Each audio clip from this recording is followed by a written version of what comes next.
Project. We just gotta do what we gotta do to get it done. You did your part, right? Mhm. So have you seen all this stuff about like global warming in the news lately? Yeah. It's not even that serious though. Are you serious? Like it is that serious what you're talking about? No, I feel like people exaggerate the facts just a little bit. I believe the Earth is warming, but not enough to say global warming is increasing. To be honest, it's not real clear. Okay. Climate change is very serious and it not only affects the environment but it affects us. Well, affects us. I know climate change is posing serious threats to not only humans but also climate change has been the topic of discussion for a while. Within the past 150 years, the temperature of the world has risen by 0.85 degrees Celsius. You may be thinking that's not a lot, but in actuality it is. So with the temperature rising, not only does it affect our environment, but humans as well. Climate change is due to burning fossil fuels, greenhouse gases, and carbon dioxide. Climate change is caused by seasonal drought, strong winds, thunderstorms, landslides, heat waves, floods, and change in rainfall patterns. Vector-borne diseases are a result of the climate, and with the climate rising, vector-borne diseases are becoming more common. Vector-borne diseases are infections transmitted by the bite of an infected arthropod species, such as mosquitoes and ticks. Such diseases affected by the climate include malaria. Malaria is a vector-borne disease. The global temperature will make vector-borne diseases more common because mosquitoes thrive in warm weather.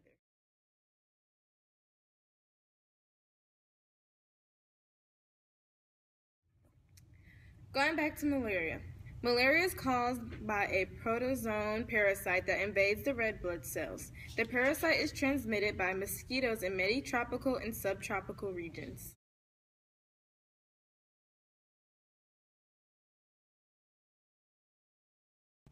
Oh, look at the cute little mosquito!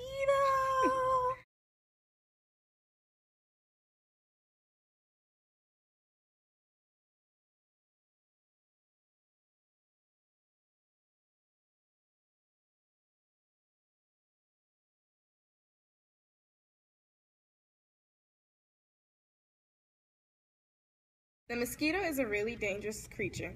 As the climate warms, the territory where the mosquito and the malaria parasite will be able to live will likely expand, putting more people at risk. Now let's talk about it on a personal level. My mom has had Lyme disease for about 12 years, so I see all the deadly effects that she faces just about every day. So I found it very interesting when I found out that climate change has an effect on Lyme disease.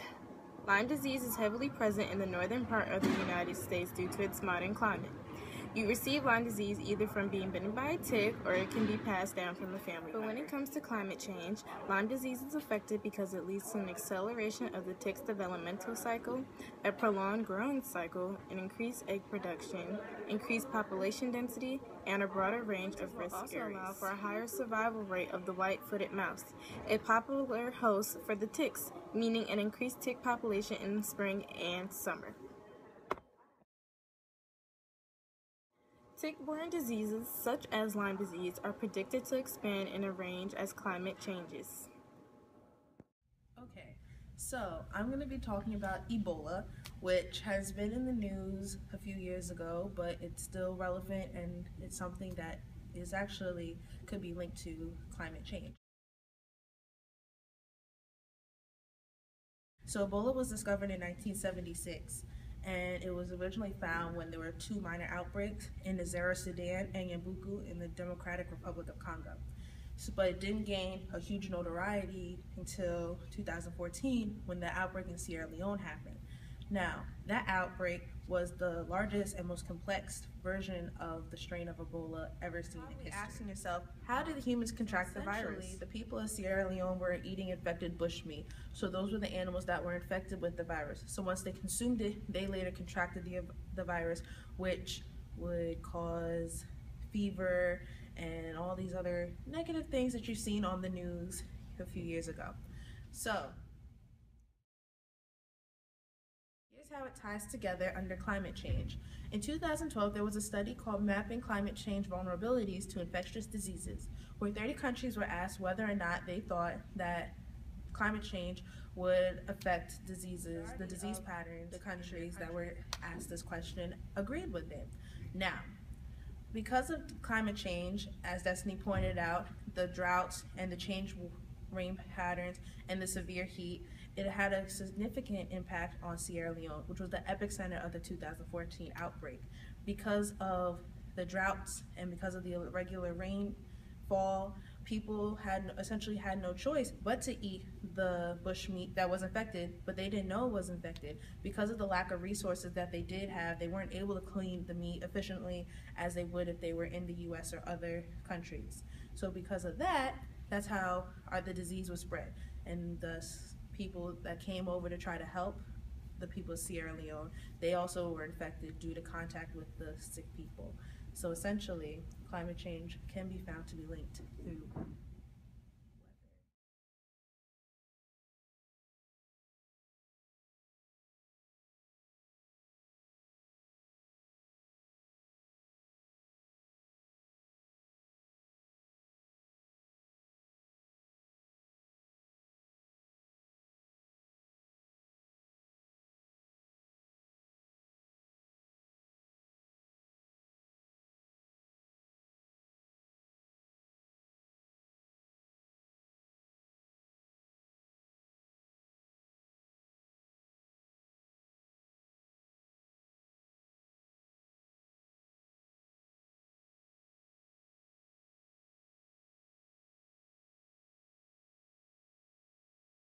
Hi guys, it's Taisha and I'm here to talk about the pop culture and infectious diseases. As Angelique and Destiny have talked about the history of infectious diseases, there have been many movies about infectious diseases, and in this part, infectious diseases, as we all know, are scary, and scary things, of course, make good movies. And so I'm going to talk about some of the movies that you guys know that talk about infectious diseases. The first one that you guys may remember for sure is Contagion. The story of this is basically between a pig virus and a bat virus, which can infect humans. And the soul picks it up in the Hong Kong. And some humans appear to have immunity to the virus. Other humans die within the days, and the infected population is quarantined, and the breakdown and of law and order ensues. And the movie is it does a better job than most at explaining the science behind it, but it's a really good movie, and we all know how Hollywood, spices it up. For another one that many people know is I Am Legend, and is all adapted by a book that was written in 1954, and it focused on the aftermath of a deadly infectious disease. And the disease wiped out nearly all the people in the population, and it turned them into the evil mutant. And like it turned, for instance, Will Smith's dog. It turned him into like some mean thing, and he had to kill him.